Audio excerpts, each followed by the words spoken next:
I don't want to be too... I don't want to be too... Jesus Christ. Can you... Do you mind? Do you actually mind just shutting up? No. What? This can't actually be... Shut up. Shh. Thank you. Raquel, it is 6:50 AM. I'm talking quietly because I'm outside. Oh, shut up. I'm quite literally probably the only person awake in Wantage right now. There's the warden. Don't worry about it. There's no like rules about me being outside here.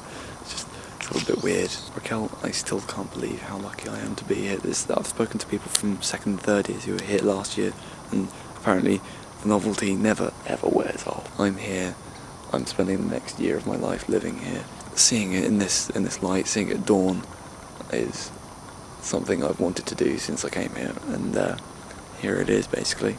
Raquel, I'm so happy you asked a time travel question, and I actually got to like really think about it and sort of come up with what I think is a half decent answer, because I think a lot of people would be tempted to sort of go back in time and meet a famous person, or go back and like meet dinosaurs and stuff. But the way I see it, there'd be a massive language barrier between any of the really cool people that you could go back in time to meet, sort of, provided you went back far enough in time to make it worth going back in time, and they'd probably just make you feel like an idiot anyway. Dinosaurs would be wicked, except for the fact that I'd be absolutely terrified of them. I'd probably die. I don't know, I wouldn't go back to see dinosaurs or meet famous people.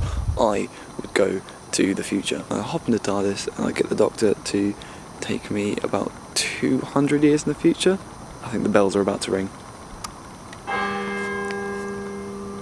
But yeah, if we went about 200 years in the future, because that's past like my sell-by date, that's past my natural lifespan. I just like the idea that sort of during my lifetime I can see like new technologies and new stuff happen, but then I'll be able to have already seen what an extra 100 years worth of development on top of those ideas does. And that would just sort of give everything in my life a better context, because I'll be able to see where things end up sort of 100 years after I've gone. So I'll be able to see what sort of my grandchildren will be able to see. So that's where I'd go if the Doctor came a-knocking. I do have a pretty good question for you now. Right, it's a hypothetical situation. You are a movie director. If time, budget and creative control were all sort of limit free, as it were, so you could hire anyone to do anything for as much money as you want and take as long over it as you possibly could ever need, what film would you make? So that's my question to you. I would give you my answer, but to be honest, I've thought about it and I still can't decide, so it's going to be pretty tough. It's got to be like the film. Like, you can only do this once. This has to be the film, has to be your film, the definitive film from the mind of Raquel. So what would you make? I'm going to go inside, get warm and try and edit this before lectures start, and then I will see you on Thursday.